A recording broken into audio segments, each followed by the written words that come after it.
Ala alihi wa ashabihi ajma'in amma ba'du. Baik Bapak dan Ibu guru hebat yang saya banggakan, saya sangat merasa senang sekali berada di tengah-tengah Bapak Ibu guru, karena dalam kondisi hujan tadi Bapak Ibu guru menunjukkan sebuah sikap yang sangat luar biasa, yakni menunjukkan sebuah dedikasi atau sesuatu hal yang positif. Nah, di sini ada kaitannya dengan budaya positif yang ada pada diri kita yang pertama.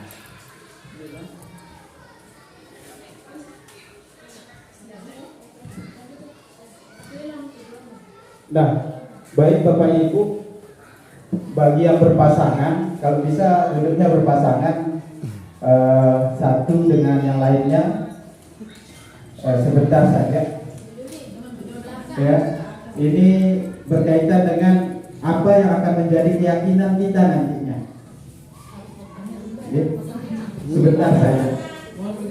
Mohon kerjasamanya, sebentar saja.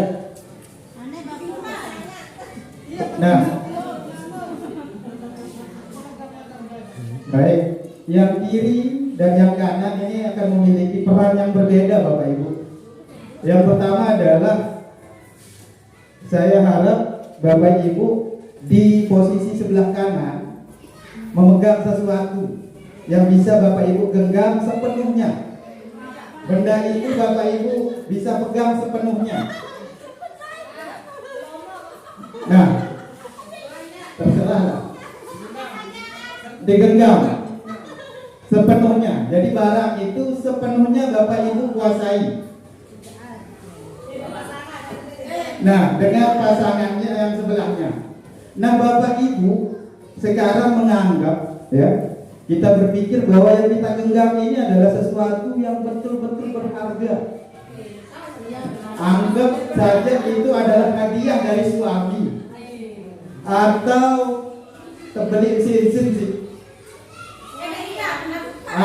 Tidak, pikiran kita seperti itu.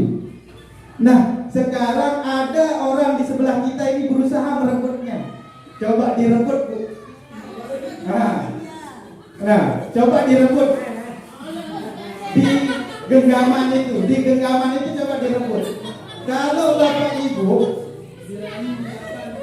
bagaimana caranya Bapak Ibu ingin mengambil sesuatu itu dari orang lain itu? Tekniknya bagaimana kira-kira agar dia mau memberikan sesuatu yang berharga itu kepada Bapak Ibu?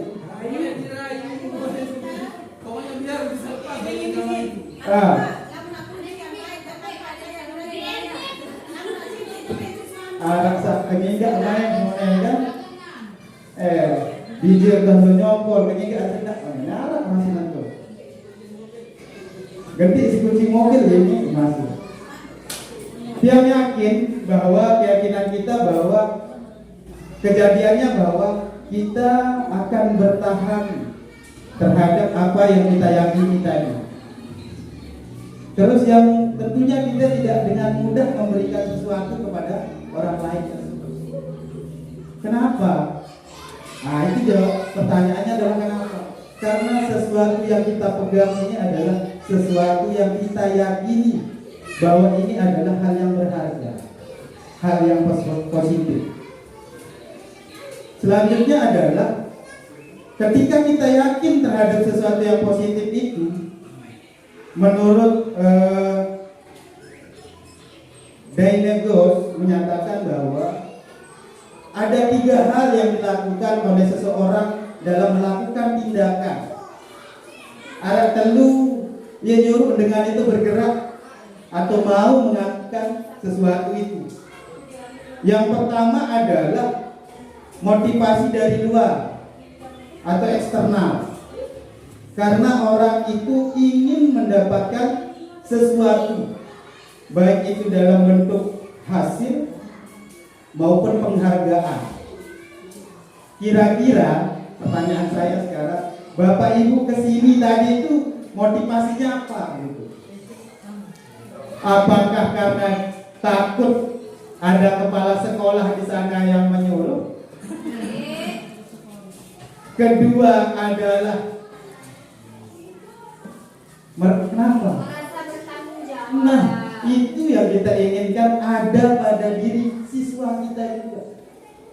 Bahwa mereka berbuat bukan karena ada gurunya di hadapan mereka, namun ada kesadaran diri pada siswa itu bahwa orang pakai helm itu kenapa pakai helm gitu. Tentunya karena ingin yang tidak mengajari Bapak Ibu di sini posisinya, karena yang yakin Bapak Ibu dengan segudang pengalaman yang pernah dimiliki. Nah, karena itu Bapak Ibu sekalian, kenapa hal ini perlu saling kita mengingatkan saja, dan saya di sini berharap bahwa bisa berbagi sehingga manusia itu disebut dengan merdeka. Merdeka itu artinya adalah terlepas dari perintah, akan tetapi juga cakap membuat perintah bagi dirinya. Jadi siswa kita itu sekarang paradigma belajar kita adalah tentang merdeka belajar katanya. Lalu merdeka itu apa? Merdeka itu adalah dia tidak terpaksa, tidak terpaksa, namun itu tumbuh dari dirinya. Nah, bagaimana menciptakan suasana itu sekarang tugas kita Bapak Ibu sebagai guru, bahwa kita ingin menciptakan suasana atau budaya positif yang ada di lingkungan sekolah. Nah, di dalam menciptakan itu Bapak Ibu, yang kita harus pahami dulu adalah, nah, ada sebuah metode perubahan atau cara yang disebut dengan restitusi. Restitusi adalah proses menciptakan kondisi bagi murid untuk memperbaiki kesalahan mereka, sehingga mereka bisa kembali pada kelompok mereka dengan karakter yang lebih kuat. Restitusi juga merupakan proses kolaboratif yang mengajarkan murid untuk mencari solusi untuk kesalahan mereka. Jadi di sini guru memiliki 5 posisi kontrol. Nah, baik, 5 posisi kontrol ini adalah, kita lihat di sini. Ya, 5 posisi kontrol. Kita sebagai penghukum, guru itu biasanya sering memposisikan dirinya sebagai seorang penghukum. Yang kedua, pembuat rasa bersalah, yang pengirim siswa, sehingga siswa betul-betul merasa bersalah di sini. Terus ada juga yang memposisikan dirinya sebagai teman. Terus ada yang memposisikan dirinya sebagai pemantau. Dabire ini pemantau ini orang ini. Guru yang seperti ini menjadi seorang pemantau ini. Tetapi kita berharap bahwa guru-guru kita akan menjadi seorang manajer di sini, Bapak Ibu. Nah, penghukum artinya begini. Dia berbicara aturan, ini ciri-cirinya, dan membuat sebuah konsekuensi secara spontan. Misalnya ada siswa terlambat, kamu terlambat, yang lainnya. Nah, ibu sama tak? Itu adalah guru yang bersikap penghukum. Atau ada yang tidak pakai sepatu, anak-anak tidak pakai sepatu, yang sandal, penyedot dari sandal. Ini penghukum yang kita biasa. Apa dampaknya?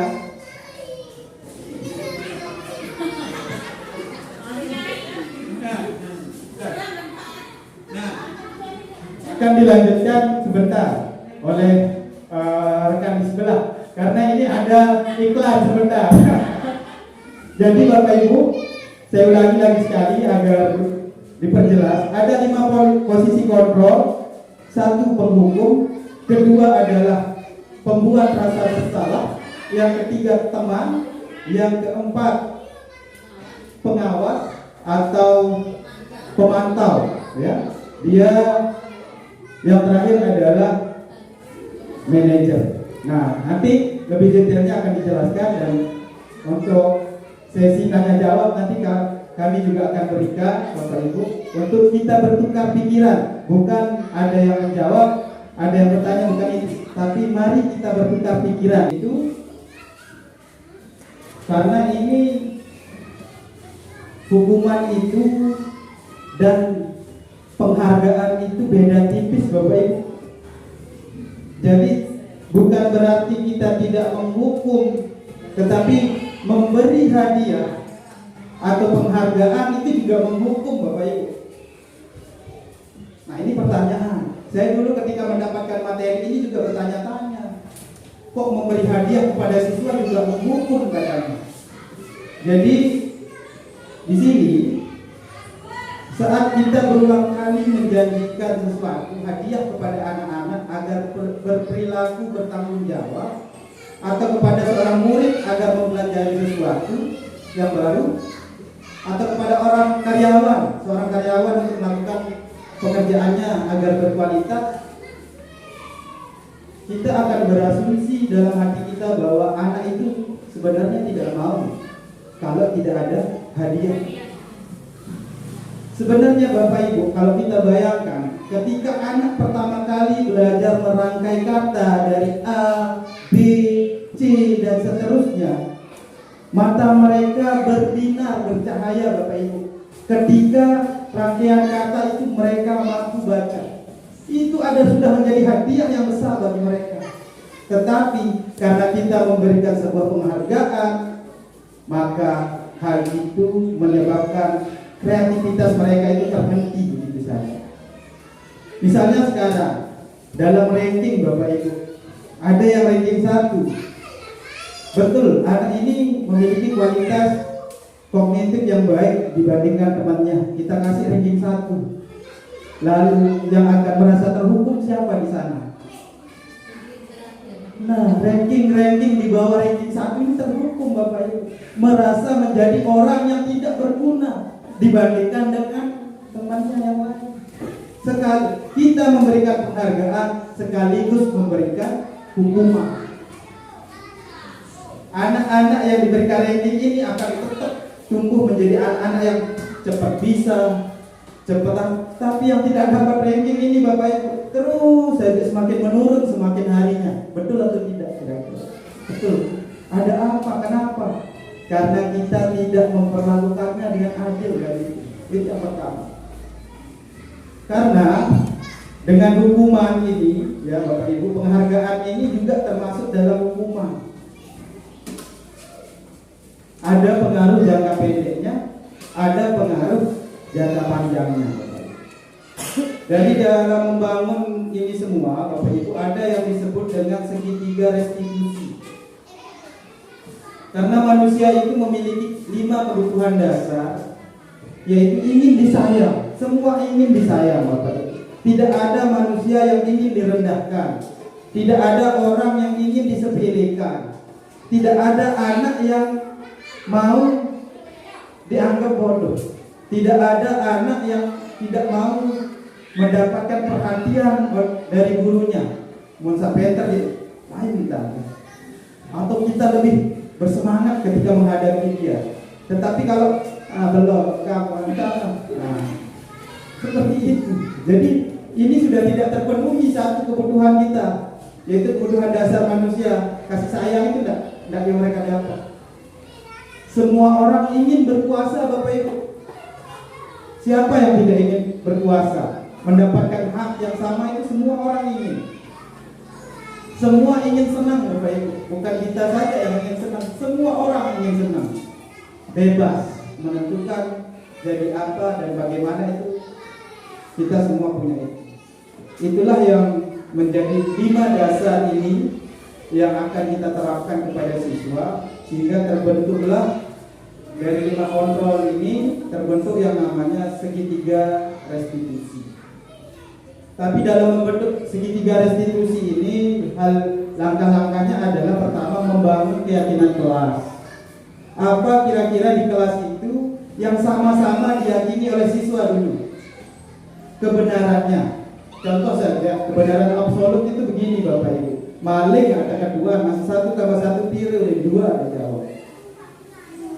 Dengan satu kecopong pacu, 1 tambah 1 piring, 2 jawabannya. Karena itu adalah kebenaran absolut.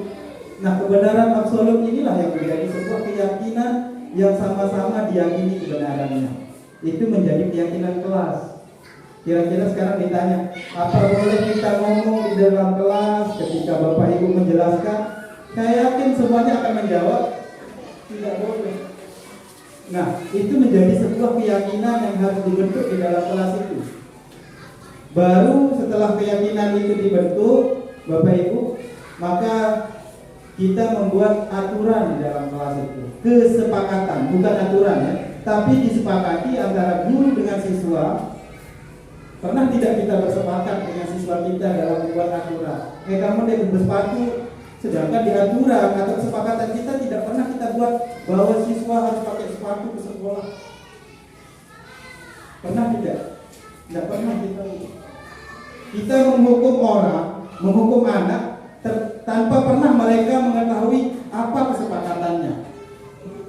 Rasa pendeta suruh dilakukan mereka hukum. Kan begitu jadinya. Jadi harus ada kesepakatan dulu. Setelah kesepakatan ini terbentuk, maka kita akan terapkan segitiga restitusi ini.